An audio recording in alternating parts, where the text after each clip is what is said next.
მოგესალმებით მეგობრებო. დღეს ჩემი პოდკასტის სტუმარია ბატონი ვასო კაპანოძე. ბატონო ვასო, მოგესალმებით. მოგესალმებით ბატონიკო. როგორ ხართ?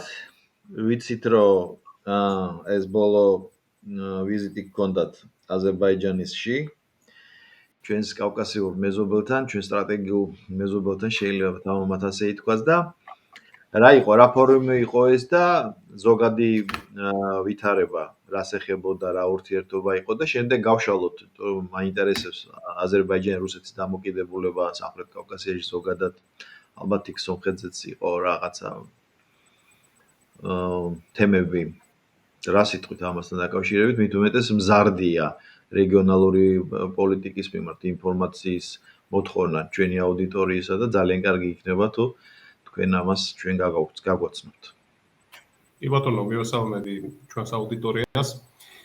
გუშინ წინ დავბრუნდი ბაქოდან, 2 დღის განმავლობაში ჩატარდა ქართულ აზერბაიჯანული მედია ფორუმი, წარმომადგენლობით დელეგაცია იყო ჩვენი დაახლოებით 25 ადამიანი ვიყავით ქართული მედიის წარმომადგენლები, მე როგორც დამოუკიდებელი ჟურნალისტი ამ შემთხვევაში, პარალელურად ექსპერტი და პოლიტოლოგი და აზერბაიჯანელ კოლეგებთან ერთად ვისაუბრეთ მედიის მდგომარეობაზე როგორც აზერბაიჯანში, ისე საქართველოში, გამოწვევებზე, რომელიც არსებობს ამ საკმაოდ სერიოზული და მნიშვნელოვანი სფეროს მუშაობაში, როგორც არის მასმედია და მის ირგვლივ მოგეხსენებათ, რომ მასმედია არის ძალიან მნიშვნელოვანი სფერო, იმიტომ რომ სწორედ მასმედიის საშუალებით ხდება პოლიტიკოსების, პოლიტოლოგების, საზოგადოების ცალკეული წარმომადგენლების ცნობილი სახეების იდეების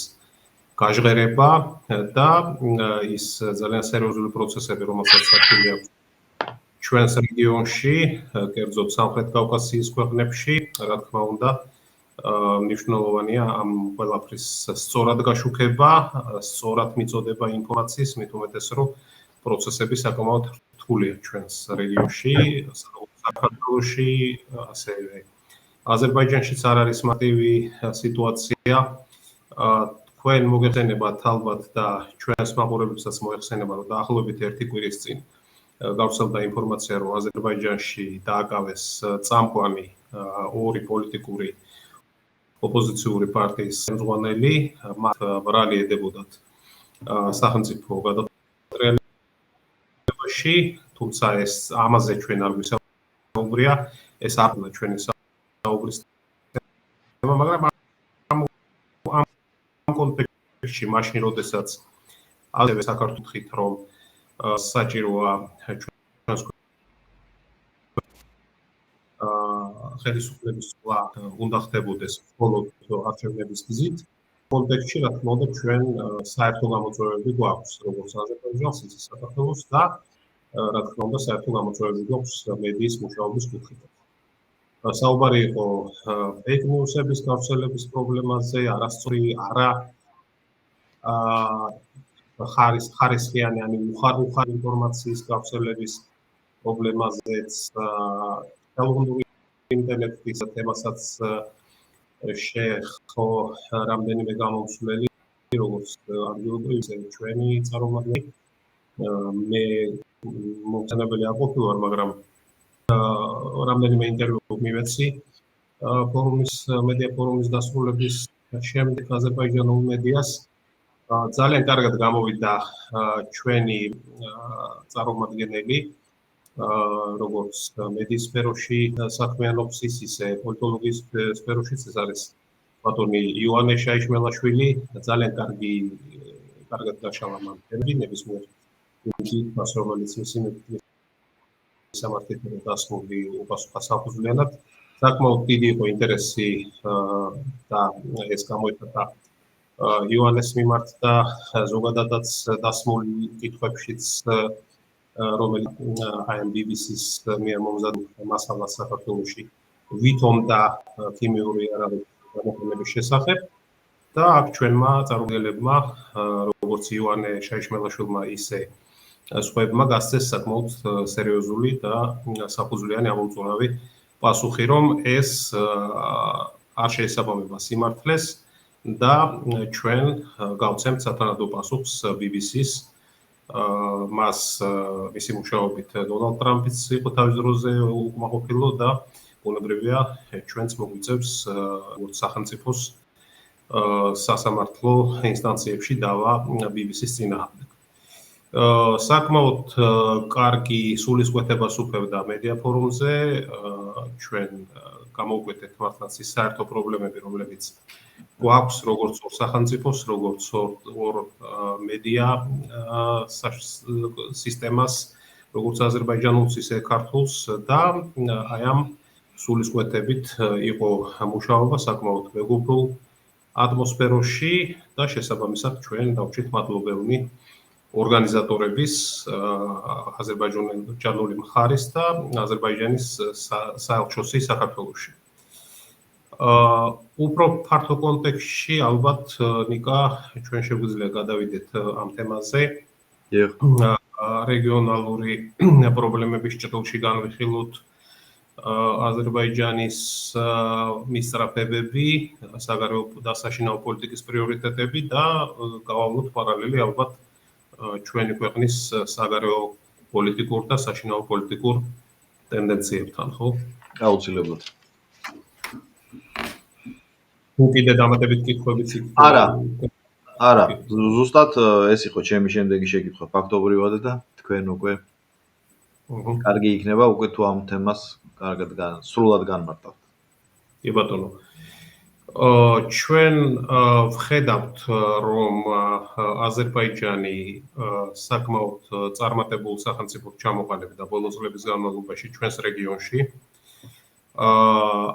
ხაზი იქნა გასმული ჩვენი წარმომადგენლების მხრიდანაც ამ ფორუმზე, რომ აზერბაიჯანმა აღიდგინა თავისი ტერიტორიული მთლიანობა ამჟამინდელი პრეზიდენტის ილჰამ ალიევის საკმაოდ ბრძნული და მრავალმხრივი, მრავალვექტორული, მე ვიტყოდი, პოლიტიკის წყალობით, რომელსაც ის აწარმოებს, როდესაც აქტიურად თანამშრომლობს როგორც დასავლეთთან, ისე მიუხედავად გარკვეული პრობლემები იყო ბოლო წლების, განსაკუთრებით თვეების ბოლო რამდენიმე თვის განმავლობაშიც რუსულ-აზერბაიჯანულ ურთიერთობებში, მაგრამ ორივე ქვეყნის ლიდერის ერთობლივი ძალისხმევით ეხლა სიტუაცია ამ ურთიერთობებში შედარებით გაუმჯობესებულია და ფაქტია, რომ აზერბაიჯანი და რუსეთი ოფიციალურად რჩებიან სტრატეგიულ პარტნიორებად, იმიტომ რომ 2022 წლის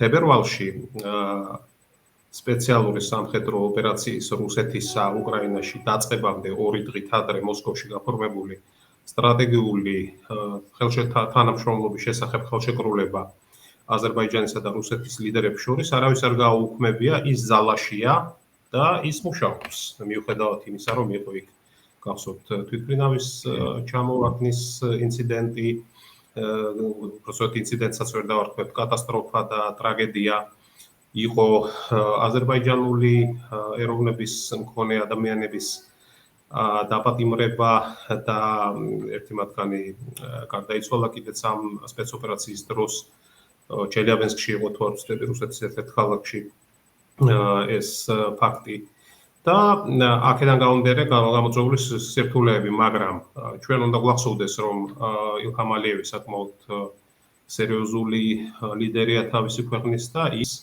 მიუხედავად ამ პრობლემებისა რუსეთის ფედერაციასთან ინარჩუნებს და მის ლიდერთან საკმაოდ მჭიდრო კონტაქტს და პარტნიორობა მათ შორის სტრატეგიული ძალაშია.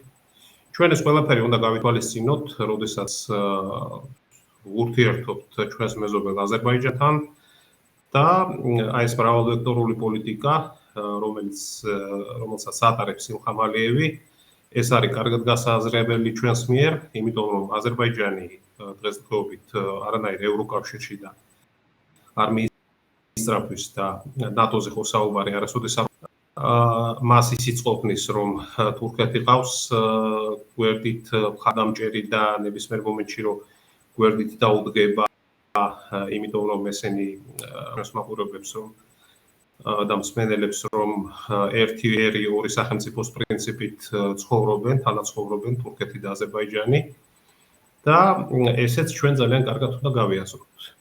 შესაბამისად, ესეთი მრავალვექტორული პოლიტიკა უნდა მნიშვნელოვანია მით უმეტეს იმ პირობებში, როდესაც სამყარო და ამას უკვე თავად ამერიკელებიც აღიარებენ, ერთპოლარული სამყარო მიდის მრავალპოლარული სამყაროს ფორმირების პროცესის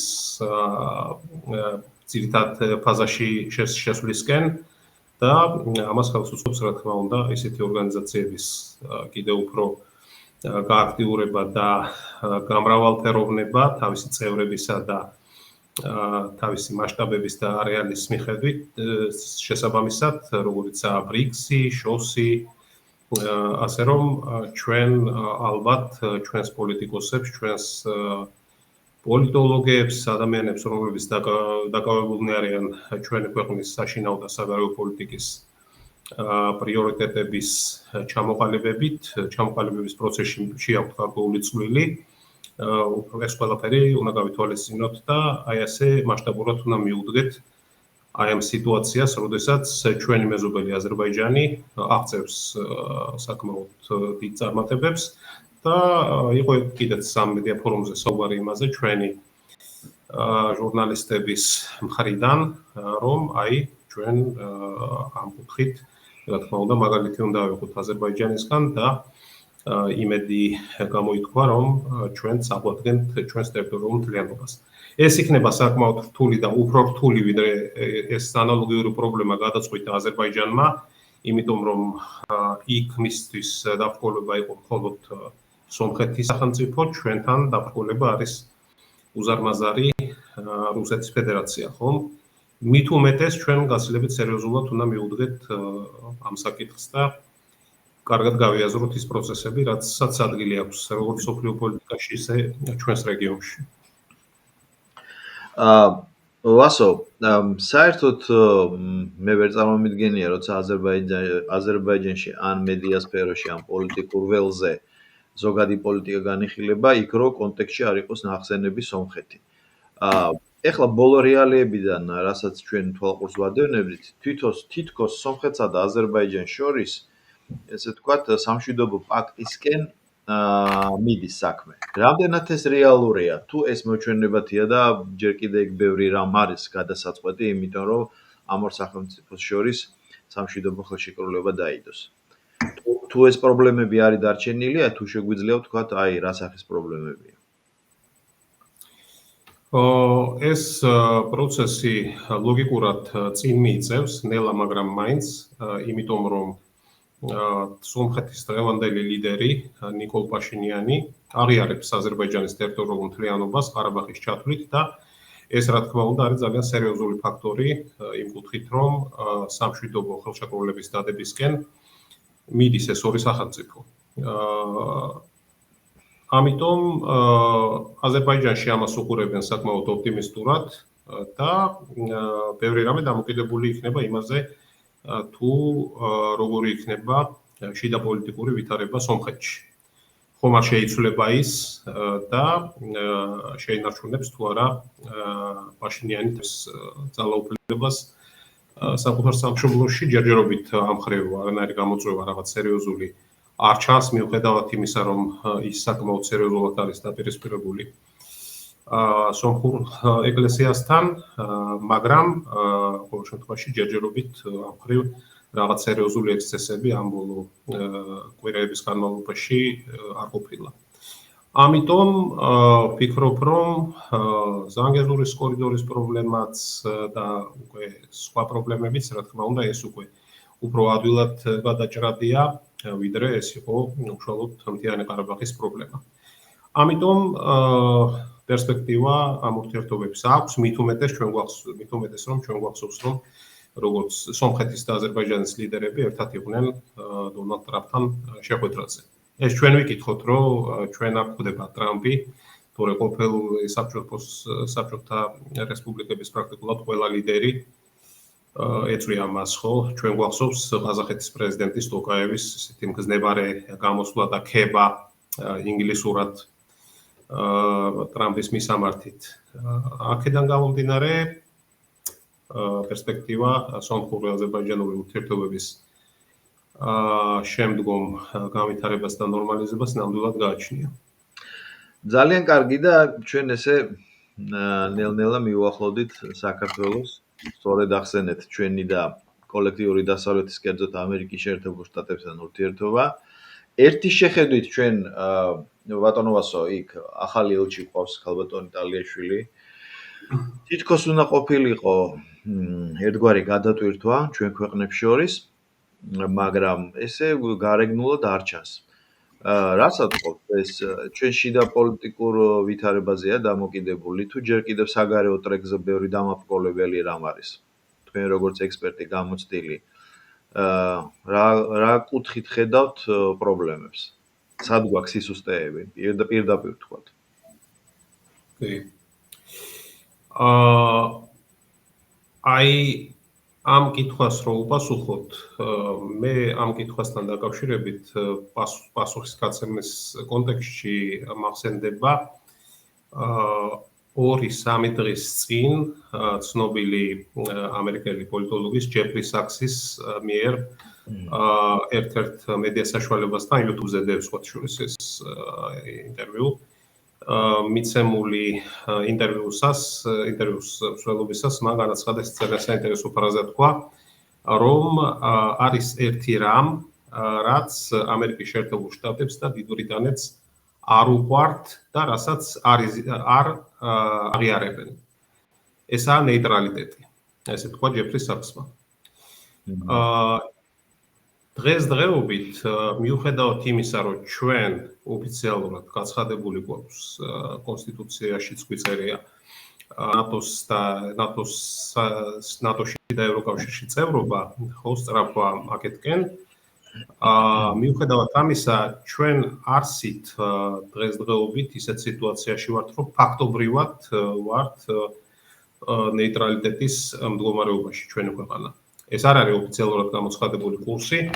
რა თქმა უნდა, ოფიციალურად ჩვენი სწრაფვა ევროკავშირისკენ პირველ რიგში, ევროკავშირში გაწევრიანებისკენ არის ძალაში, მაგრამ ფაქტია, რომ უბსკრული ევროკავშირსა და საქართველოს პოზიციებს შორის ღრმავდება.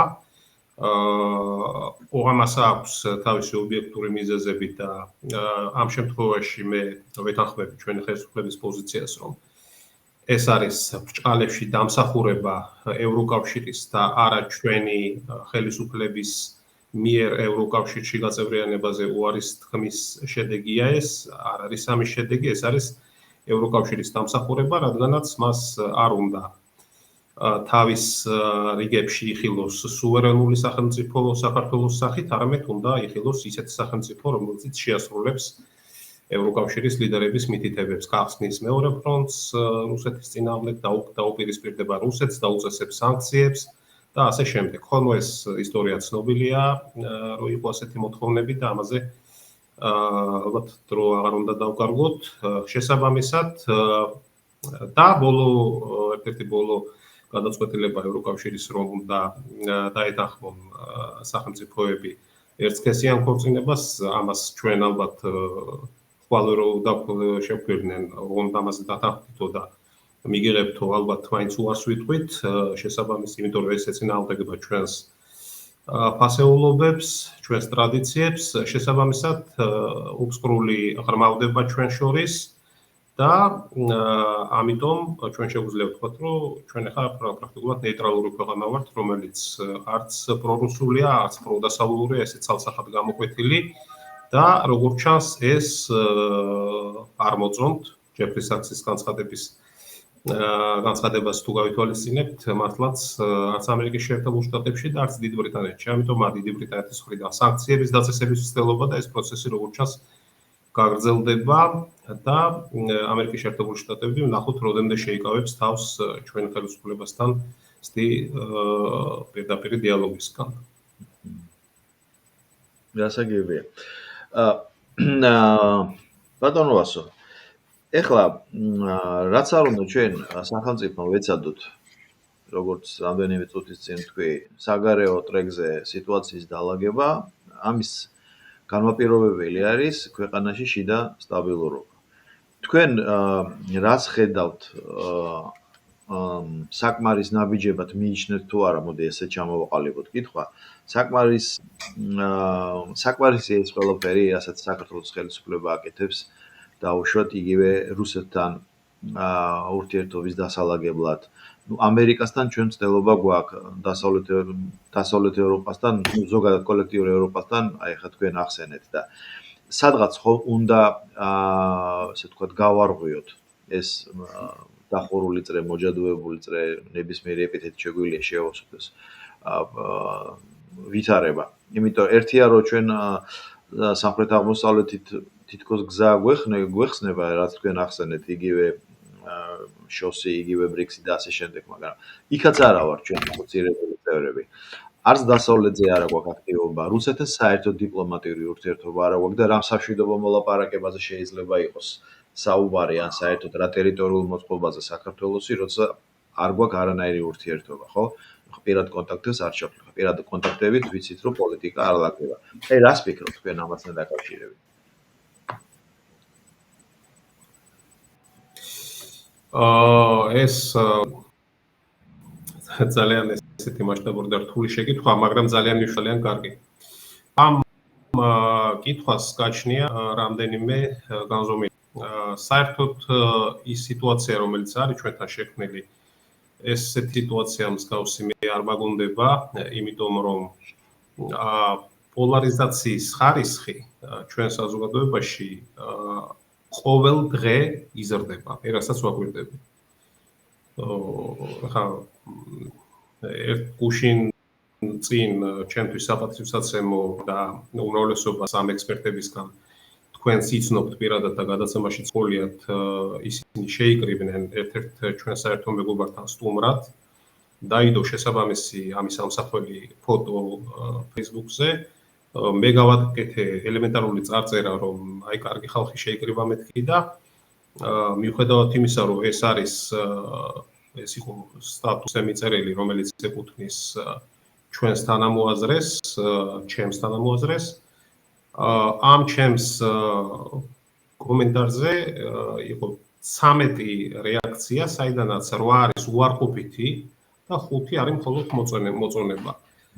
ეს მიანიშნებს იმაზე, რომ ძალიან სერიოზული პოლარიზაცია, ანუ ამ ნორმალურ კარგ ხალხს, როგორც მე მათ უწოდე და ექსპერტებსაც, ჩვენი საზოგადოების უმრავლესობა უყურებს ალმაცერად და მიიჩნევს მათ პროსახელმწიფოებო ექსპერტებად. აი ესეთი დაყოფა, ნიკა პრორუსულებად, პროდასავლურებად ეს სანამ არ დამთავრდება ჩვენს ქვეყანაში, სანამ რაღაცა კონსენსუსამდე არ მივალთ ამ კუთხით, რომ ეს პროვინციალიზმი უნდა დამთავრდეს იგივე ვინ დაიწყო 2008 წელს საქართველოს თუ რუსეთმა, სააკაშვილმა თუ რუსეთმა. ეს ერთხელ და სამუდამოდ ამაზე რაღაც კონსენსუსამდე ესეთ საკითხებზე თუ არ მივალთ, ხო? აი ვიქნებით სულ ეს დაპირისპირების რეჟიმში და ამ შემთხვევაში ჩვენ ამერიკასთან ურთიერთობაც გვერდზე მოგრჩება. რუსეთთან ურთიერთობის ძალიან რთული ურთიერთობის დარეგულირების კუთხით რაღაც პერსპექტივის გამოკვეთაც შეიძლება გვერდზე მოგრჩეს და საერთოდ დავრჩეთ სტრატეგიული, რეალური სტრატეგიული სერიოზული მეზობლების გარეშე. ჩინეთისთვის ჩვენ ძალიან პატარა ქვეყანა ვართ, მიუხედავად იმისა, რომ სტრატეგიული პარტნიორობა გაგვაჩნია. ამერიკის შეერთებული შტატები ფაქტია, რომ ჯერჯერობით ერთგვარ იგნორირებას გვიკეთებს. ევროკავშირთან, როგორც ვთქვით, ღრმავდება განსხვავებები და რუსეთის ფედერაციას ოფიციალურად არ ვესაუბრებით, ხო? მხოლოდ სახალხო დიპლომატიის ფარგლებში ვცდილობთ მე და კიდევ 10-15 ადამიანი საქართველოსთან ღირსეულად ვესაუბროთ მათ პოლიტოლოგიურ დონეზე. და შევინარჩუნოთ ის პოზიცია, რომ ჩვენ დიპლომატიურ ურთიერთობას ვერ აღვადგენთ, რადგანაც სამი საელჩო საქართველოს ტერიტორიაზე რუსეთის ვერ იქნება, ხო? გამომდინარე, რაც თქვენ ახსენეთ, ვფიქრობ, რომ უფრო მეტი მოქნილობა იქნება საჭირო ხელისუფლების მხრიდან თანდათანობით.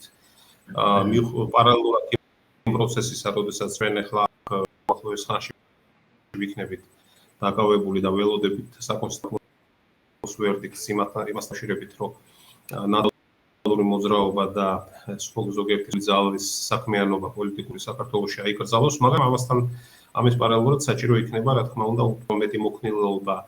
იგივე რუსეთის ფედერაციასთან, იმიტომ რომ ყველაზე მეტი პრობლემა ჩვენ ამ ქვეყანასთან გაგვაჩნია, უფრო მეტი მოქნილობა ევროკავშირთან და ამერიკის შეერთებულ შტატებთან ურთიერთობებში მეტი სიცხადის შეტანა და შესაბამისად საერთოდ ჩვენს ქვეყანაში ეხლა შექმნილია ჩემი შეფასებით თემების კრიზისია, ემოციების კრიზისია, უბრალოდ ყველაფერი ემოციურ დონეზე წყდება ლამის, ჩვენ ხო ემოციური ხალხი ვართ, ჩვენთან დომინირებს ემოციურად მოტივირებული ურთიერთობები. სხვათა შორის ბოლოს მოსკოვში რო ვიყავი, იქ ძალიან კარგი ფრაზა თქვა ემერ კუსტურიცამ, ვახსენდეთ ჩვენ ალბათ გახსოვს წინა ჩართვისას, ეს ადამიანი ცნობილი სერბი კინორეჟისორი, მან თქვა, რომ ემოციურობა ეს არის არარაციონალურობა და სრულად ვიზიარებ აბსოლუტურად ჩვენ უნდა მივიდეთ თანდათანობით იქამდე რომ სახელმწიფოებრივი ინტერესები იდგას აი ამ ემოციებზე და პირად ინტერესებზე უფრო მაღლა. სანამ ჩვენ ამას არ მივახცევთ და სანამ იკვეთება რომ ჩვენთან პირადი ინტერესები დგას უმეტეს შემთხვევებში სახელმწიფო ინტერესებზე მაღლა, მანამდე ჩვენი საქმე კარგად ვერ იქნება, იმიტომ რომ ასეთნაირად დამოკიდების შედეგად მე მგონი ბევრი ხდება, რომ სახელმწიფოებრივი აზროვნება ვერ ჩამოყალიბდება. სახელმწიფოებრივი აზროვნების დომინირება თუ არ მოხდა ჩვენს ქვეყანაში, აი ვიქნებით ესეთ მდგომარეობაში. ჩვენ ჩავრჩებით წარსულში უკეთეს მომავლის კონტურებს განვითარებისას ჩვენ ვერ გამოვყვეთ და ასეთ შემთხვევაში ძალიან გვიჭირდება იგივე აზერბაიჯანი ძალიან ბევრს მართულებით. ეხლა უფრო გლობალურად რო დაუბრუნდეთ და ერთი წინადებით რო შევაფასოთ ნიკაეს მედია ფორუმის დავიზიტიც, ხო? ერთგვარად შეიძლება ეს არაფერი ამაში განსაკუთრებული არ არის. ეს ფორუმი, რომელი მხარის ინიციატივით ჩატარდა, არის აზერბაიჯანული რბილი ძალის გამოხატულება, ხო? ამაში გასაკვირი არაფერი არ არის, ამას ყველა იყენებს დღევანდელ მსოფლიოში და ჩვენ ქართველებმაც სწავლობთ ჩვენი რბილი ძალის გამოყენება. სადაც ეს შესაძლებელი იქნება, იგივე მეზობელი სახელმწიფოებთან მიმართებაში, იგივე თუნდაც რუსეთთან დამოკიდებულებისას ჩვენ ალბათ უნდა მივაქციოთ ყურადღება იმას, რომ ჩვენთან გავაძლიეროთ ისეთი მიმართულების სფეროში, როგორც არის ისტორიული განმანათლებლობა. თავ რუსეთში ამას ძალიან დიდ ყურადღებას აქცევენ, იგივე იმ კუთხით, რომ ის საბჭოთა კავშირს აქვს ძალიან სერიოზული წვლილი შეტანილი ფაშიზმთან ბრძოლაში. ეს საერთო ისტორიის ის ფურცლები, რომელიც ჩვენ გვაკავშირებს და გვაკავშირებდა და ჩვენი ძალიან სერიოზული წვლილი გვაქვს შეტანილი, ხო, იმ ფაშიზმის დამარცხებაში, იმიტომ რომ სტალინი ქართველი ედგა იმ ხელა სახელმწიფოს სათავეში, ეს ჩვენ უნდა გამოვიყენოთ ეფექტურად და ამ შემთხვევაში ჩვენ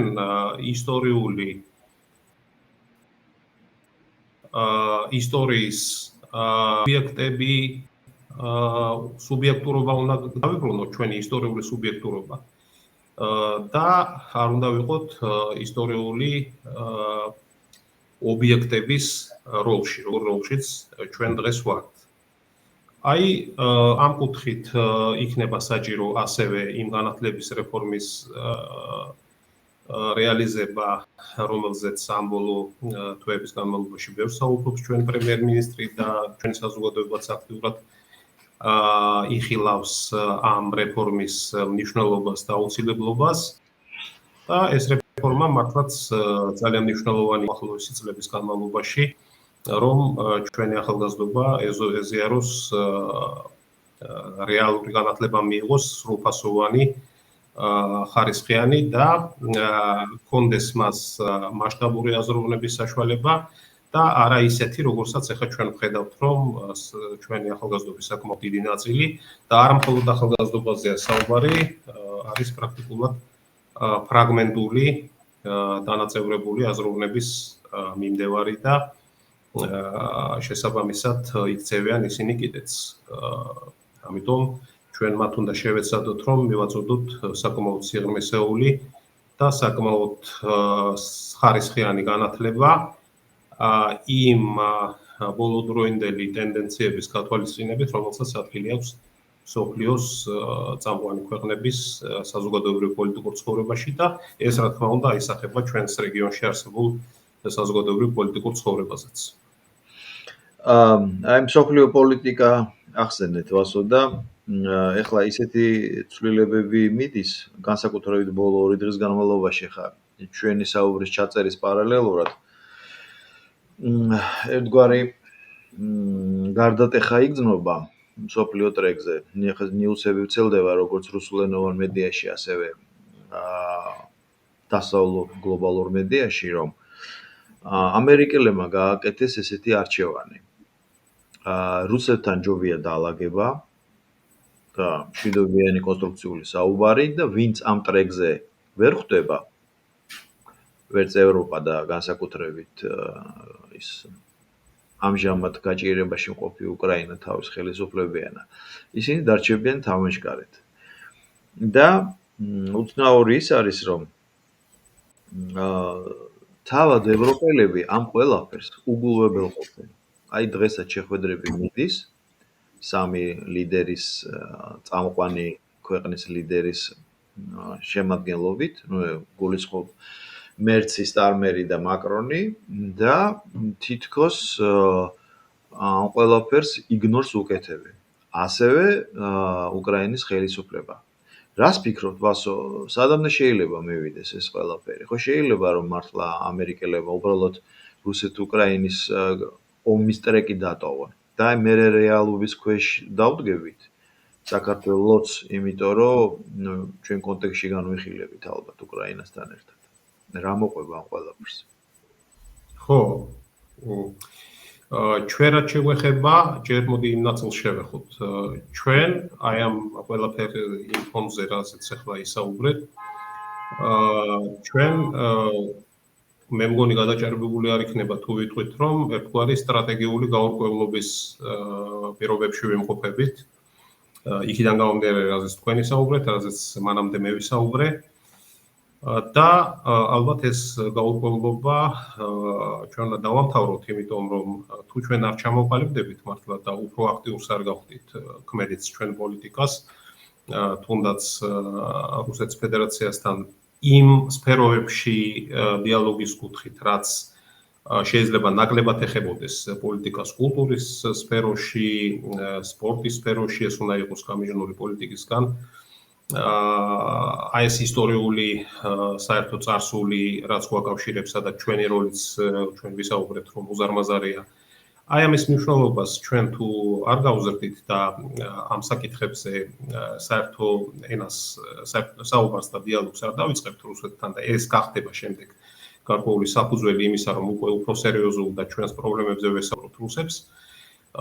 ჩვენ ძალიან გაგვიჭირდება, იმიტომ რომ მართლაც ვხედავთ, რომ ტრამპი პუტინს დახვდა წითელი ხალიჩით, ტრამპი ამბობს, რომ რუსეთის ფაქტორის გაუთვალისწინებლობა არ არსებობს, რომ ისიც თქვა გუშინ, ხო, რომ ზელენსკის არ აქვს საკითხული თურმე ამ ხელა ქვეყნის ლიდერს ამერიკის სამშვიდობო ინიციატივებს არ გაცნობია, ეს ახლა რამხელაც კი პუნქტია, ხო, იმ ვითომ გმირის მისამართით, რომელიც, ესე იგი, თურმე ამხელა რუსეთს ეომება 2022 წლიდან, ხო?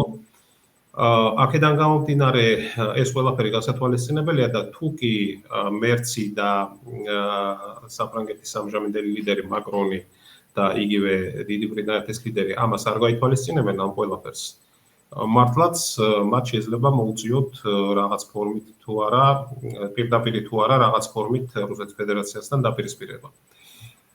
ამისთვის რუსეთის პრეზიდენტის განცხადება ამ კუთხით ჩვენ მოვისმინეთ, რომ თუ ასეთი რამ მოხდება და ევროკავშირი, ევროპის ქვეყნები ამას წავლენ, რუსეთი მზად არის ამისთვის. ხო და მაშინ დარჩება ევროკავშირი მარტო ამერიკის მხარდაჭერის გარეშე დაპირისპირებაში რუსეთის ფედერაციასთან და ეს შეიძლება უკვე ძალიან სერიოზული მასშტაბები მიიღოს ამან. თუ გავითვალისწინებთ იმას, რომ საფრანგეთის ბირთვული სახელმწიფოა და რუსეთიც, ეს შეიძლება უკვე ძალიან სერიოზულ ამბავში გადაიზარდოს, ხო? საფრთხე შეექმნას საერთოდ ჩვენს კაცობრიობას თუ ბირთვული დაპირისპირება დაიწყო. მაგრამ რა თქმა უნდა ჩვენ იმედი გვაქვს რომ აქამდე ამაზე არ წავლენ და ამ შემთხვევაში ალბათ ეს კატატაგობანას მდგომარეობა დიდ მსოფლიო როკაზე დარჩება. სანამ ტრამპი არის ხელისუფლებაში. მაგრამ სხვათა შორის ჯეფრი საკს ისიც კითხეს 2 დღის წინ რომ ხომ არ არის საფრთხე რომ კენედის რაც დაემუქრა და როდესაც პრეზიდენტი კენედი მოკლეს, ხომ არ ემუქრება მსგავსი საფრთხე ტრამპსო და მან თქვა, რომ სხვათა შორის არ გამორიცხა ეს, იმიტომ რომ არიან ძალები თვით დასავლეთშიც, რომლებსაც არ მოწონთ და ამასაც მალავენ პირველ რიგში ევროკავშირის ქვეყნებში, რომ მათთვის მიუღებელია ტრამპის ის ხედვები, როგორი ხედვებიც მას გააჩნია უკრაინის კონფლიქტის მოგვარებასთან დაკავშირებით, ხო? ამიტომ საკმაოდ რთული პროცესია, საკმაოდ ესეთი მრავალწახნაგოვანი პროცესია, რასაც ჩვენ ხედავთ და აქედან გამომდინარე ესეთი რაღაც სერიოზული პროგნოზის გაკეთება ძნელია, მაგრამ მე ჩემი თანამოაზრეები ალბათ ყველა საღათ მოაზროვნე და ადამიანი ვისაც რაღაც სტრატეგიული ხედვების პრეტენზია გააჩნია რომ იმისა რომ აქვს სტრატეგიული ხედვები ვამბობდით რომ თავიდანვე ვამბობდით რომ რუსეთის ფედერაციასთან ჯერ კიდე უკრაინა-რუსეთის კონფლიქტის დაწყებამდე კარგახნით ადრე საჭიროა უფრო სერიოზული პოლიტიკა, ესე რაღაც რუსოფობიური გამოხტომები და რუსეთის ლანძღვა და კინება და ეს ძალიან მარტივია, ხო? იქიდან გამომდინარე რომ რუსეთი ყველაზე ადვილი საქმეა. ხო, ძალიან ადვილია ეს და წევლაკრულვა და ლანძღვა და იქ სოციალურ ქსელებში, ესე იგი რაღაც დიდი პატრიოტიზმის თამაში, მაგრამ რეალურად, რა თქმა უნდა, ეს ფაქტორი არსებობს ჩვენს პლანეტაზე, რუსეთის ფაქტორი, ის არის ისეთი სახელმწიფო, როგორც არის იმპერიული ბუნების, თავისი პლუსებით, თავისი მასშტაბურობით, თავისი დიდი კულტურით, თავისი პრინციპით ქთონის ნამიდოდ პროცევნას, ხო და ჩვენ პატრიარქს აქვს ნათქვამი ძალიან კარგი ფრაზა თავის დროზე თქვა, რომ გემი ისე უნდა მართო, რომ კლდეს არ შეეჯახო და აი ესეთნაირად რომ ჩვენ მოქცეულიყავით ჯერ კიდევ საბჭოთა კავშირის დაშლის ბოლო პერიოდში ის აგურები, რომელიც ჩამოცვივდა ამ დაშლის შედეგად, ყველაზე მეტ ჩვენ რო გვიროდით, რომ საბჭოთა კავშირი ხალხთა ციხეა და ეს იმ რუსების მონობის უნდა განთავისუფლდეთ და რაღაცა ის მაინც დაიშლებოდა ნიკა დამეთანხმები, ხო? და შეიძლება კი არა დიდი ალბათობით უფრო ეშმაკურად და ჭკვიანურად რომ მოქცეულიყავით დღეს აფხაზეთი და სამხრეთ ოსეთი იქნებოდა ისევ სამაჩაბლო ჩვენ შემადგენლობაში. ამიტომ ეს ძალიან სიღრმისეულად არის გასააზრებელი ჩვენი შეცდომებიც, ჩვენ ხო მარტო იქით ხელის გაშვერა გვიყვარს, ხო, რომ აი ყველაფერში რუსეთია დამნაშავე, მან წაგვართვა აფხაზეთი, სამხრეთ ოსეთი ის უკრაინის კონფლიქტის დაწყებამდე ჩვენთან ძალიან ბევრი ამბობდა, რომ აი რუსეთი ებრძვის ფოებრიობას, ჩვენი განადგურება უნდა, მაგრამ რუსეთის სპეციალურმა სამხედრო ოპერაციამ უკრაინაში აჩვენა, რომ რუსეთი უბრალოდ ესეთია ბუნებით, თუ კი ის თulis რომ შენ ახლო ქვეყანა ხარ, ახლო ერი ხარ და შემდეგ ზურგს აქცევ და სადღაც დასავლეთში იყურები, რასაც აკეთებდა სააკაშვილი გვახსოვს ხო ესეთი კამერების წინ დაპატიმრება რუსი მოდგენლების აქ არ შეიძლება გამოტომები ამას დავარქმევდი უფრო მეტი სიდინჯია უფრო მეტი ყუა საჭირო და ჩვენ რო ეს თავის დროზე გამოგვეჩინა ძალიან კარგი იქნებოდა მაგრამ ეხლაც ძალიან კარგია რომ ჩვენ ხელისუფლება ამ კუთხით მიუხედავად იმისა რომ გამოწვევები არსებობს როგორც შიდა პოლიტიკური საგარეო პოლიტიკური და შესაბამისი ზეწოლაც გონივრულ და პრაგმატულ პოლიტიკას ახორციელებს, მაგრამ ეს პოლიტიკა უფრო უნდა გახდეს უფრო მილი იგივე რუსეთთან. ვასო აქ ბევრი ექსპერტი გამოთქვას, ჩემდა გასაკვირად, იმიტომ რომ მე არ მგონია რომ დიდი პოლიტიკა ესეთი ბანალურ დონეზე იყოს, მაგრამ უკვე თანამედროვე რეალობაში არაფერი არ გამიკვირდება მით უმეტეს ახლა მე დიდი გამოცდილება არ მაქვს და იმიტომ გეკითხებით თქვენ. ესე იგი, ერთი ვერსია, საკმაოდ დიდი ანალიტიკოსები და თქვენ უკეთ იცით ვიზე მაქვს საუბარი ხარ რო არ დავიწყო ჩამოთვლა. მსჯელობენ ესეთ რამეზე, რომ იმიტომ ჩქარობს ტრამპი უკრაინა-რუსეთის საომარი ტრეკიდან გასვლას, რომ სამხრეთ ამერიკა აქვს მოსაგვარებელი და კერძოდ ვენესუელა და შესაბამისად მე ჯაჭვური რეაქციით ეს მთელ ცენტრალურ და სამხრეთ ამერიკაზე გადავა და კვლავ მიდივართ ისევ იმ მონროს დოქტრინაზე. და აქ ორი შეკითხვა მაქვს. შესაძლოა რომ მართლა ტრამპისა და რუსეთის გარიგება იყოს იმ დონემდე რომ ესე იგი ტრამპი თავს იკავებს აღმოსავლეთ ევროპაში და რუსეთთან მიმართებაში აქტივობას და შესაბამისად რუსეთს თხოვს რომ ნაკლებად იაქტიუროს ვენესუელას მიმართულებით, რომ ვიცით ყველამ ხო უკვე არ დაიმალა რომ იქ ორი რუსული კრეისერი იყო იქ ჩინელები ეხმარებოდნენ და რაღაც. შეიძლება ამ დონემდე იყოს ურთიერთობა მისული და მეორე კითხვა აქვე რომ საერთოდ რამდენად შეძლებს ტრამპი იმ მონროს დოქტრინის აღდგენას. ეხლა ეს როცა მიღებული იყო ამასთანავე ბატონ სოსოსთან მქონდა საუბარი და მანაც უარყო რომ ეხლა ძალიან შეცვლილია მსოფლიო პოლიტიკა და იგივე სამხრეთ ამერიკა, მაგრამ თქვენ იმიტომ გეკითხებით რომ იმაზე რა ქვია მსოფლიო მედიაში არ ჩერდება ამაზე კომენტარები. ხო, დოქტრინის აღდგენას რამდენად შეძლებს ეს მართლა ძალიან რთული კითხვა, ძალიან გაუჭირდება მე ვფიქრობ, იმიტომ რომ მართლა ძალიან შეცვლილია სამყარო და ახალი გამოწვევებია და ახალი ძალთა განლაგება და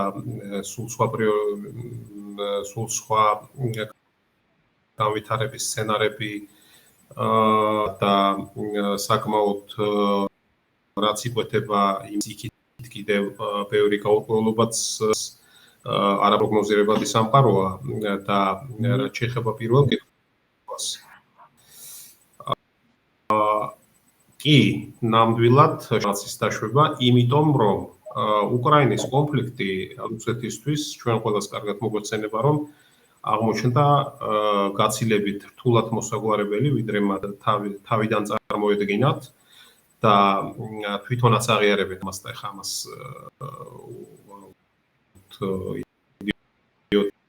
უნდა იყო და ადეკვატური და ამ ფონზე რა თქმა უნდა რუსეთს სრულად დაუფიქსირებელი გარიგება რომ უკრაინის კონფლიქტი შეიძლება მოგვარდეს რუსეთის სურვილებზე დაფუძნებით და შესაბამისად რუსეთის აქტივობა ამ მიმართებაში, როდესაც ტრამპი მიიღებს გადაწყვეტილებას, რომ ვენესუელის საკითხი მოაგვაროს ისე, როგორც მას მოესურვება, რუსეთი ამაზე თვალს დახუჭავს, მიუხედავად მოსკოვს შორის არის ძალიან კარგი ურთიერთობები. ეს ერთი მხრივ ჩვენს გვაწყობს, იმიტომ რომ ჩვენ კარგად უნდა ჩვენი ინტერესი ხო, იმიტომ რომ ვენესუელა დღევანდელი ხელისუფლება მისი აღიარებს აფხაზეთსა და სამხრეთ ოსეთს და ეს ჩვენთვის არის მიუღებელი. რა თქმა უნდა ჩვენ გვაწყობს იქ ცვლილება, თუმცა ეს ჩვენ არ ვერევით, რა თქმა უნდა ვენესუელის შიდა საქმეებში, მაგრამ ისეთი ცვლილება ჩვენ ვენესუელის შიდა ხელისუფლებაში გვაწყობს, რომელიც გამოიწვევს ამ აღიარების უკან წარებას, ხო, პერსპექტივაში. ამიტომ ამ შემთხვევაში შესაძლოა ეს ასეთი ერთგვარი გარიგება ჩვენთვის სასარგებლოც კი აღმოჩნდეს. და მას შემდეგ რაც მართლაც თუ კი ეს იქნა მიღწეული, მაგრამ ეს ზელენსკისთვის ფაქტიურად ნიშნავს ტრამპის პირობებზე მშვიდობის ხელშეკრულების გაფორმებას უკრაინაში ომის შეწყვეტის შესახებ, ეს ნიშნავს ზელენსკისთვის პრაქტიკულად პოლიტიკურ აღსასრულს, ხო? შესაბამისად, ვნახოთ ახლა ზელენსკი რას იზამს ამ თავის ბრიტანელ, ფრანგ და გერმანელ მოკავშირე ლიდერებთან ერთად, საით გადაიხრება სასწორი და აქედან გამომდინარე იქ გამოჩნდება შემდეგ ყველანაირი მომავლის კონტურები. ასეა თუ ისე ის რომ ტრამპი და პუტინი გარკვეულად აღმოჩნდნენ იდეური მოკავშირეები უკრაინის საკითხში, ეს აშკარაა და გასაგებია რომ ჩვენს აქ ლიბერალურ ძალებს ეს არ მოწონთ, მაგრამ იმდენად არიან ნოკაუტში იმყოფებიან, იქიდან გამომდინარე რომ მათი ბევრი ლიდერი უკვე დაპატიმრებულია და ისინი არიან იმ მოლოდინში, რომ მათი პოლიტიკური ძალები კონსტიტუციურად იქნება აკრძალული. პოლიტიკური საქმიანობა მათი ძალების აქაც უკვე რაღაც ისეთ განსაკუთრებულ რეაქციებს ვერ აფიქსირებენ და ეს, რა თქმა უნდა, არის განსაკუთრებით ბიზინა ივანიშვილის გამარჯვება. და კარგიც არის ეს ჩვენი ქვეყნისთვის. უბრალოდ მე ვისურვებდი, რომ ამ პროცესს თან ახლდეს უფრო მეტი მოქნილობა და ჩვენი ხელისუფლების მხრიდან ახალი პოლიტიკური ძალების გაჩენა და პოლიტიკური ცხოვრების გააქტიურება იმისათვის, რომ ჩვენი ქვეყანა წინ წავიდეს და არ დგებნოს ერთი ადგილი. ჩვენ აი ამ პროცესს უნდა მივანიჭოთ ერთგვარი განვითარების იმპულსი და ამ შემთხვევაში ჩვენ ვიქნებით ორიენტირებულნი მომავალზე და არა მუდმივად ერთი და იგივე თემები, პრაქტიკულად რასაც ჩვენ უყურებთ ჩვენი საინფორმაციო სივრცეებში, არ იქნება დისკუსიის საგანი და უფრო მეტად გამოიკვეთება მომავლის პერსპექტივები. ვასო, მე ესეთი განცდა მაქვს, რომ მაგრამ მე სამწუხაროდ საბედნიეროდ უმრავლესობაში მოხდი იმ ექსპერტთა დიდი ჯგუფისა, რომ როგორც უკრაინის საქმე გადაწყვეტისკენ წავა, რუსეთს სხვა არაფერი დარჩენია მისი სტრატეგიული უსაფრთხოების გამო და გამომდინარე, რომ იგი არ დაუბრუნდეს სამხრეთ კავკასიის თემებს და ცენტრალურ აზიას. რას ფიქრობთ თქვენ? ეს თუ მოხდა და ჩვენ ინიციატივები დავაგვიანებთ. პირობითად ვამბობ დავაგვიანებთ. ახლა ვიცი რომ საქართველოს ხელისუფლება მოქმედებს რეალობიდან გამომდინარე, მაგრამ ისე მოხდა რომ ჩვენგან ინიციატივები დაგვიანდა, იქ რუსეთმა ამერიკელების მეშვეობით თუ თავისი გამჭრიახობით და ტანკის ძალით ეს ომი დააფინიშეს. სომხეთ აზერბაიჯანის თემა მე ვთვლი რომ ტრამპზე ადრე პუტინს ადარდებს და ჩვენს კონტექსტში ვართ და აი ამ შემთხვევაში რას ფიქრობთ, როგორი რეაქცია ექნება რუსეთს დაგვიანებულ შეთავაზებასთან დაკავშირებით და დღეს ჩემმა მეგობარმა გამომიგზავნა ერთი ვიდეო, სამწუხაროდ რატომღაც არ იტვირთება, ეთყობა დიდია მოცულობაში, თვითონ კლიპი პატარაა, სულ რაღაც 2 წუთიანი, მაგრამ ეთყობა მოცულობი დიდია, თორე ეხლა გავუშვებდი. სადაც ლაპარაკობს ქალბატონი მარია ზახაროვა. და მე რატომღაც რამდენჯერმე უყურე და არ ტოვებს ფეიკის შტაბეშტილებას. და იქ ქალბატონი ზახაროვა ამბობს, რომ უხეში თარგმანი გამოვა, მაგრამ მინდა რომ სიზუსტით გამოთქვა, რომ ესე იგიო, საქართველოს ხელისუფლებამ ნატოსა და ევროკავშირის ზეწოლა როგორც ქერტლი ისე გადაიბერტყაო. და ეს ერთი მხრივ შეიძლება პოზიტიური დამოკიდებულება იყოს, მაგრამ ახლა ჩვენ ვიცით, რომ ზახაროვას დონეზე აწყდება რუსეთის საგარეო პოლიტიკა და აი რას ფიქრობთ, თუ ჩვენი აქტივობა დაგვიანდა, ვიდრე რუსეთ-უკრაინის კონფლიქტი გადაწყდა. მე რა რეალობა იქნება? შეიძლება რამე? თუ ზახაროვამ ზუსტად გააჟღერა ის აზრი, როგორც უყურებს ახლა რუსეთის ფედერაცია საქართველოს ამჟამინდელ ხელისუფლებას. კი, რუსეთ-უკრაინის კონფლიქტის მოგვარების კონტურების გამოკვეთის შემდეგ რუსეთი მოიცვის სამხრეთ კავკასიისთვის უფრო მეტად და აზერბაიჯანი ყავს სტრატეგიულ პარტნიორად, სომხეთში ბაზები ჯერჯერობით აქვს. Բոլ შემთხვევაში რაღაც ისეთი გაყვანის მოთხოვნა არის მის პაშინიანის მხრიდან და ჩვენთან ურთიერთობა ოფიციალური არ აქვს, რაც დაადასტურა ლავროვმა ამას წინანდელი განცხადებით, რომ პოლიტიკური დიალოგის წინაპირობები რუსეთსა და საქართველოს შორის არ არსებობს. გასაგებია, რომ არ არსებობს, მაგრამ რაღაც დონეზე დიალოგი უნდა დაიწყოს. მე არ ვიცი ეს საქართველოს ხელისუფლების გადასაწყვეტია თუ როგორ იქნება ეს დიალოგი, რა ფორმით იქნება წარმოებული, მაგრამ ჩვენ მართლაც ვრისკავთ, რომ შემდეგ შეიძლება იყოს გვიან. მით უმეტეს რომ მე ყურადღება მივაქციე ამ ბოლო ერთი თვე-ნახევრის განმავლობაში ორი პუბლიკაცია შემხვდა რუსულ მედიაში ისეთი, სადაც საუბარი იყო 3+3 ფორმატზე, ჩვენს რეგიონულ ფორმატზე რუსეთის, თურქეთის, ირანის, სომხეთის, აზერბაიჯანის და პერსპექტივაში საქართველოს მონაწილეობით და მიუხედავად იმისა, რომ საქართველოს არ იღებს მონაწილეობას, ის ყოველთვის მოიხსენებოდა, ხო, რომ ჩვენ ველით საქართველოს ლავროვი აკეთებდა განცხადებებს და ასე შემდეგ. არც ერთ ამ სტატიაში 3+3 ფორმატზე მთელი 2 აბზაცი, 2 აბზაცია მიზღვნილი და საქართველოს ხსენებაც აღარ არის. საერთოდ აღარ გვახსენებენ. თუმცა ფორმატს კულამინდებურად ეძახიან 3+3-ს. რეალურად ეს არის 3+2 ფორმატი დღესდღეობით და საქართველოს ფრჩხილებში +1, ოღონდ ფრჩხილებში. აი ესეთი დამოკიდებულება აჩვენებს იმას და მე როდესაც რუსეთში ვარ ხოლმე, იქაც იგრძნობა ის, რომ საქართველოს თემა უკვე ნაკლებად საინტერესოა რუსეთში. პრაქტიკულად თუ რაღაც არ მოხდა ჩვენთან, არ აინტერესებთ, იმიტომ რომ ჩვენ კარგად უნდა გავიაზროთ ერთი რაღაც, რომ ჩვენ კი გვაქვს რაღაც დიდი წარმოდგენა საკუთარ თავზე და ეს ამბიციები და ეს რაღაც კეთმაღლობა ალბათ.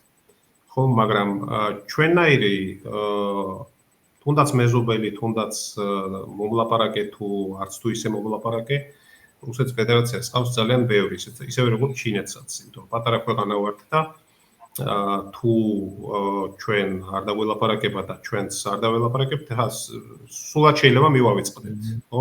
ჩვენ ძალიან დიდი წარმოდგენა ნუ გვექნება ჩვენს როლზე.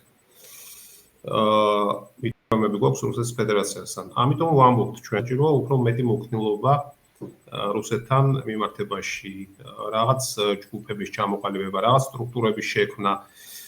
თუ კი ამერიკის სახელმწიფო ამერიკის პრეზიდენტის ადმინისტრაციაში არსებობს სპეციალური განყოფილება რუსეთის შემსწავლელი და მთელი რიგი კვლევითი ცენტრები არსებობს რუსეთის შემსწავლელი ძალიან ბევრ სერიოზულ ქვეყანაში, ხო? მათ შორის დიდ ქვეყნებშიც და პატარა ქვეყნებშიც, მაგალითად ყაზახეთში არსებობს ასეთი ცენტრი, მე ვიცი. ჩვენთან ასეთი ცენტრი არ არსებობს რუსეთის საკითხთა და პრობლემატიკის და საერთოდ ამ ქვეყნის შემსწავლელი ცენტრი, ანალიტიკური, არანაირი ანალიზი სერიოზული ამ ხრივ არ ხდება, მხოლოდ ის, რომ აი რუსეთი არის ოკუპანტი, ესეთი ისეთი, ან შენ ხარ პრორუსი, ან ხარ პირიქით რუსეთის მოძულე, აი ესეთი კატეგორიულობა, ხო? ეს კატეგორიულობა, რომელსაც ხშირად აკრავს ესეთი ლიბერალური ელფერი და რომელიც ატარებს პროვინციალიზმის ხასიათს და დესტრუქციულ ხასიათს ჩვენი ქვეყნისთვის, ხო? ეს ჩვენ თუ არ მოვიშორეთ, არაფერი არ გვეშველება. იმიტომ რომ რუსეთი არსებობს ფაქტია, რეალობაა, კი ბატონო, რუსეთს თავისი ხედვა ჰქონდა, როდესაც ის შეიჭრა უკრაინაში, ჩვენ ეს დაუგბეთ, მაგრამ ფაქტია, რომ ამერიკის დღევანდელი ადმინისტრაცია ჩვენი ყოფილი სტრატეგიული მოკავშირე და პარტნიორი ამ პრობლემას ფაქტიურად უყურებს ისე როგორც თითქმის ისე როგორც ამას უყურებს რუსეთის ხელმძღვანელობა, ხო? ანუ ცდილობს რომ დონბასი დაუთმოს ზელენსკიმ რუსეთს, ხო? ეს არის რეალობა. ხო და ახლა ამით მე ჩვენ იმის თქმა არ გვინდა ნიკა დამეთანხმები ალბათ რომ ჩვენ ესე იგი უნდა დავეთანხმოთ ამ მოცემულობას, უნდა მივიღოთ, უნდა ვაღიაროთ, იგივე ეს რო გავაკეთოთ, მაშინ ჩვენ აფხაზეთი და სამხრეთ ოსეთიას უნდა რა თქმა უნდა. არა, პირიქით. ხო, პირიქით. უბრალოდ ეს ყველაფერი უნდა გავიაზროთ, რასთან გვაქვს საქმე. და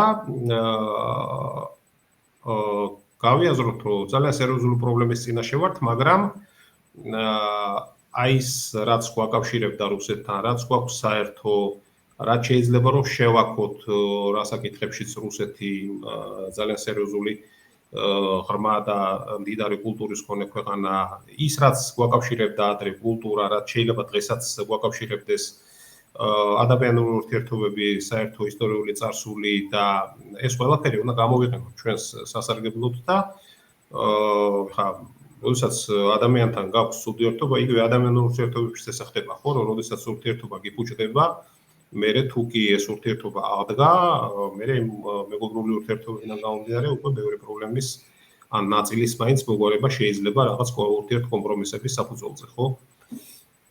იმიტომ რომ ვერც აფხაზეთი, ვერც სამხრეთ ოსეთის დღევანდელი ხელმძღვანელობა, ვერც თავიანთი ტერიტორიებიანად, თავიანთი იქ არსებული რეჟიმებიანად ვერსად ვერ გაიქცევიან, თავის თავს ვერ გადაახდებიან საქართველოს ფაქტორი რუსეთისთვის თუ კი ჩვენ სწორ პოლიტიკას გავატარებთ, იქნება ყოველთვის უფრო მნიშვნელოვანი რუსეთისთვის, ვიდრე ცალკე აღებული აფხაზეთისა და სამხრეთ ოსეთის ფაქტორი. სანამ ჩვენ ვართ უმოქმედონი და რუსეთთან კონფრონტაციაში, მანამდე რა თქმა უნდა რუსეთი ყველანაირად უჭერს მხარს ადგილობრივ რეჟიმებს, ადგილობრივ ხელისუფლებებს, რომელსაც ჩვენ ვერ ვაკონტროლებთ, მაგრამ მე ეჭვი არ მეპარება რომ როცა ჩვენი ურთიერთობები რეალურად დათბება და რა თქმა უნდა ეს საკითხები იმ დროისთვის ჯერ კიდევ იქნება გადაუჭრელი, ხო? აუცილებლად გამოჩნდება ამ საკითხებში რაღაც ურთიერთკომპრომისის საშუალებები და შეიქმნება ფონი იმისთვის, რომ ეს რეგიონები დაუბრუნდეს საქართველოს თუნდაც ფედერალური მოწყობის პრინციპების ფარგლებში, ხო? ეს რა თქმა უნდა იქნება ძალიან რთული, მაგრამ ამისთვის ჩვენ ძალიან სერიოზული მუშაობა დაგვჭირდება და ჩვენ დაგვჭირდება საერთოდ ჩვენი საზოგადოების ერთგვარი ტრანსფორმაცია, ახალი საზოგადოებრივი პოლიტიკური არქიტექტურა უნდა შევქმნათ ჩვენს ქვეყანაში, მაგრამ ეს რა თქმა უნდა არის უახლოესი წლების ამოცანა იქნება. ეს არ გადაწყდება, რა თქმა უნდა, ერთ-ორ დღეში და ამისთვის ჩვენ როგორც საზოგადოება, როგორც ჩვენი მოსახლეობის აბსოლუტური უმრავლესობა უნდა შევიცვალოთ უკეთესობისკენ და ქვეყანაში უნდა დომინირებდეს სახელმწიფოებრივი აზროვნება და საკმაოდ სერიოზული ხედვები უნდა ჰქონდეთ იმ ადამიანებს, რომლებსაც ქვეყნის მართვის ბერკეტები აბარიათ. ვასო და თქვენ ახსენეთ ჯეფრი საქსის რამდენიმე ნააზრევი მოიყვანეთ და მეც აქვე ვიტყვი როგორც ჯეფრი საქსი როგორც არც YouTube-ზე აკლებს აქტივობას და არც რუსეთის ფედერაციულ არხის მედიაში, ასევე მირშაიმერი დოქტორ და ტაგერ კალსონზე რო არაფერი თქვა და კიდე ასე შემდეგ, ყველა ეს წარმომადგენელი, საჯარო თუ მედია წარმომადგენელი აკეთებს ერთ დასკვნას, რომ რუსეთს ჰქონდა სახელმწიფო ინტერესები და იმოქმედა მხოლოდ სახელმწიფო ინტერესებიდან გამომდინარე და ჩვენ როგორც კოლექტიური დასავლეთი წარმომადგენლები ჩვენ ამ სახელმწიფო ინტერესს უნდა ვცეთ პატივი. და მე ეს იმიტომ ახსენე უკრაინის კონფლიქტის დასრულება, რომ როგორი არჩევანის წინაშეც დააყენეს ზელენსკი და უკრაინის ხელისუფლება, ან დათმობ დაკავებულ ტერიტორიებს, ან გავალთ ლვოვამდე, რომ მსგავსი არჩევანის წინაშე არ დადგეს საქართველოს ხელისუფლება და სახელმწიფოებრიობა საერთოდ დადგეს კითხვის ნიშნის ქვეშ. ანუ ან დათმობთ ამ ორ ავტონომიას, ან შემოვალთ ქალაქ თბილისში. ისი მონსტრენის თითქმის ვიყავით 2008-ში. აი ეს მამოძრავებს ყველაზე მეტად და ეს მანერვირებს, იმიტომაც მოვიყვანე უკრაინის პარალელი ამ შემთხვევაში. ნიკა, ჯეფრის აქსი ახსენე და დაკერკავცონი, ხო? ჩვენ კიდევ ერთი ადამიანი შეგვიძლია ვახსენოთ, ეს არის სკოტ რიტერი, რომელიც არის საკმაოდ სერიოზული ფიგურა, როგორც საზოგადო მოღვაწე, ისევე პოლიტოლოგი, მედიის წარმომადგენლად, სადაც შეგვიძლია ჩავთვალოთ, იმიტომ რომ თავის გადაცემები მიყავს. სხვათა შორის გასული წლის აპრილის ბოლოს მე მივეცი 1 საათიანი ინტერვიუ სკოტ რიტერს. და არა გაქვს ალბათ ნანახი, ხო? არა, მაქვს ნანახი, აუცილებლად მოგაწვით და ჩემთვის სხვათა შორის თავიდან როდესაც დამიკავშირდნენ და მითხრეს რომ სკოტ რიტერთან გექნება ჩართვაო, მე მეგონა რომ უბრალოდ რაღაც გადაცემაში ვიღებდით მონაწილეობას და აღმოჩნდა რომ სკოტ რიტერი იღებდა ჩემგან დაახლოებით 1 საათიან ინტერვიუს. ძალიან ბევრ რამეზე ვისაუბრეთ, მე მქონდა ინფორმაცია რომ მისი მეუღლე არის ქართველი და სოხუმიდან და მან თქვა რომ მიუხედავად იმისა რომ ის ვიცით ხო რომ ძალიან კარგ ურთიერთობაშია რუსეთის მედია საშუალებებთან, ოფიციალურ წრეებთან, მას არ დაუმალავს თავისი პოზიცია, რომ მას მიაჩნია, რომ რუსეთის მიერ აფხაზეთისა და სამხრეთ რუსეთის დამოუკიდებლობის აღიარება იყო შეცდომა. და ის მოითხოვს პირდაპირ ჩემთან დიალოგისას, პირდაპირ დააფიქსირა თავის პოზიცია, რომ ქართველები უნდა დაბრუნდნენ აფხაზეთში, რადგანაც იქიდან არის მისი მეუღლე, რომ იქ არის საფლავები მისი მეუღლის წინაპრების და რომ მის მეუღლესაც იმედი აქვს, რომ ბულგარ ქალაქში, საიდანაც ის იზოლებული გახდა, რომ გაქცეულიყო, მას მიეცემა დაბრუნების და არა მარტო დაბრუნების, არამედ ცხოვრების საშუალებაც. და რა თქმა უნდა, ჩვენ ალბათ ეს ფაქტორი უნდა გამოვიყენოთ, ხო? ქართულმა მედიამ უნდა გამოიყენოს, სკოტ რიტერი ამ თემაზე უნდა ვასაუბროთ, რაც შეიძლება ხშირად, შეიძლება თქვენც გააკეთოთ მასთან დიალოგი ორგანიზება და აქედან გამომდინარე, აი ეს ყველაფერი გამოსაყენებელია ჯეფრი საქსი, კარგია რომ ჩვენი მედიის ეთერშიც ჩნდება ხოლმე, იგივე სკოტ რიტერს უნდა დაუთმოთ ხოლმე ეთერი და შესაბამისად ესეთი ხალხი უნდა გამოვიყენოთ იმ კუთხით, რომ ჩვენ რუსეთთან ვიპოვოთ, მივახციოთ თანდათანობით ურთიერთგაგებას იმ საკითხში, რომ ჩვენი დევნილები უნდა დაბრუნდნენ აფხაზეთსა და სამაჩაბლოში და უნდა შეიქმნას წინაპირობა იმისა, რომ აღდგეს ჩვენი ქვეყნის ტერიტორიული მთლიანობა. და ბოლოსკენ, ბატონო ლასო, თქვენ ახსენეთ, რომ საქართველოში უნდა შეიქმნას ახალი პოლიტიკური ვექტორი, შეიძლება ითქვას, მე ჩემი აზრია, მე ესე ვაფიქსირებ, რომ უნდა შეიქმნას ახალი პოლიტიკური ელიტა, რომ მსგავსი რამე აღარ გამეორდეს, რასაც ჩვენ თვალყურს ვადევნებთ ბოლო 3 თვეა, რომ თურმე პრემიერ-მინისტრიდან დაწყებული ყველა სამინისტროში თურმე სისტემური კორუფცია ყოფილა და წარმოუდგენლად დიდი თანხების გაფლანგვა მიტაცებაზეა საერთოდ საუბარი და მოკლედ 2028-თვის უნდა ვიხილოთ ახალი საქართველო თავის ახალი პოლიტიკური ველით. რას ფიქრობთ, ვასო თქვენ? შესაძლებელია აი იმ ვითარებიდან გამომდინარე, იმ პოლიტიკური ველიდან გამომდინარე, რაც საქართველოშია, რომ დაუშვათ მოხდეს მსგავსი რამ? რთული იქნება, ძალიან რთული იქნება იმ მოცემულობიდან გამომდინარე, რაც ჩვენ დღეს გვაქვს, მაგრამ აუცილებელი არის ეს ჩვენთვის, იმიტომ რომ სხვანაირად ჩვენ ვერ განვითარდებით. თავად ბატონმა ბიზინა ივანიშვილმა შარშან ინტერვიუს მსვლელობისას, რომელიც მან მისცა საპარლამენტო არჩევნების წინ, აღნიშნა, რომ მომავალში შემდგომში იმედი გამოთქვა, რომ შეიქმნება უფრო სერიოზული და კარგი ძლიერი ძალა, ვიდრე დღეს არის ქართული ოცნება და ასეთი ძალა იტყვის თავის სერიოზულ სიტყვას იმ კუთხით, რომ ჩვენ ქვეყნის განვითარების სერიოზული პერსპექტივები გამოიკვეთოს. კი, ეხლაც ბევრს ცდილობს ქართული ოცნება, მაგრამ ალბათ საჭიროა ამ ზალის თვისობრივი განახლებაც, უფრო მეტი ეფექტურობის ჩვენება ქვეყნის მმართველობის კუთხით და მაგრამ ხა მარტო კაცი ჭამაშიაც ბრალია, ხო ვიცით ქართული ანდაზა და კარგი იქნება თუ კი ასეთი ძალები გამოჩნდებიან. ჩვენ ვხედავთ, რომ იქ ნეიტრალური საქართველო იქმნება, ჩამოყალიბდა ეხლა ხანს იყო დამფუძნებელი ყრილობა ამ პარტიის ვატო შაქარაშვილის მეთაურობით და სწორედაც რომ იმ კურსს ატარებს ეს პარტია, რასაც ქვია ჩვენ ქვეყნის ნეიტრალიტეტი და ეს მნიშვნელოვანი იქნება, რა თქმა უნდა.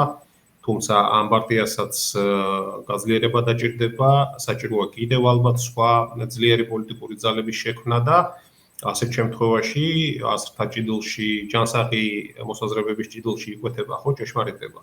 მით უმეტეს, როდესაც ჩვენ ვსაუბრობთ ჩვენ სამშობლოზე და მისი განვითარების პერსპექტივებზე.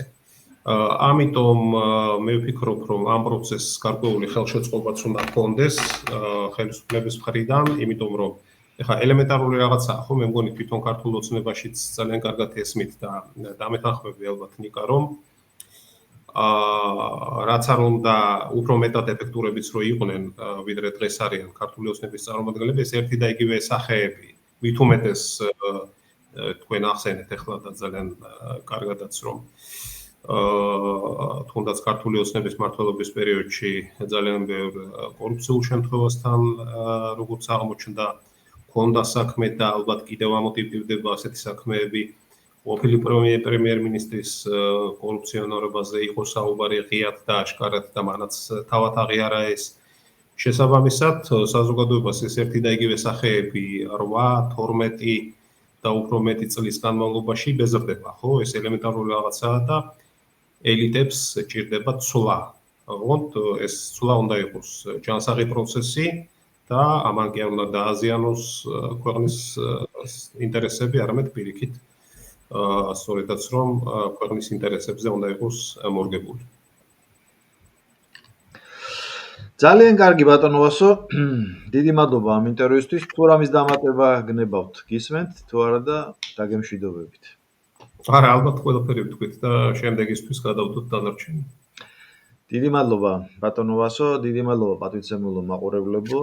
ამ ბოლო დროს უკვე ჩვევად შემოვგაქ, ადრე არ ვამბობდი ხოლმე ამას, არ პედალირებას არ ვაკეთებდი, რომ ვისაც მოგეწონათ ეს ვიდეო, გთხოვთ გაავრცელოთ, გააზიაროთ და ჩვენ მოხარული ვიქნებით, იმიტომ რომ ძალიან ისეთ კრიტიკულ ფაზაში შედის საქართველო და ჩვენ ვთვლით, რომ ჩვენი აზრი რაც შეიძლება ფართოდ უნდა გავავრცელოთ და ასე რომ კიდევ ერთხელ გთხოვთ, ვისაც მოგეწონათ ბუნებრივია, გთხოვთ გააზიაროთ ეს ვიდეო. ბატონო ვასო, თქვენ კიდევ გემშვიდობებით მომავალ შეხვედრამდე.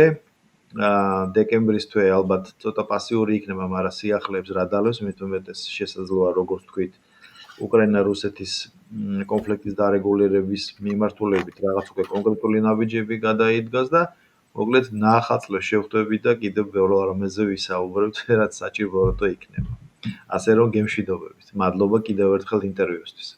მადლობა ნახვამდის, ნიკა ნახვამდის. მომავალ შეხვედრამდე.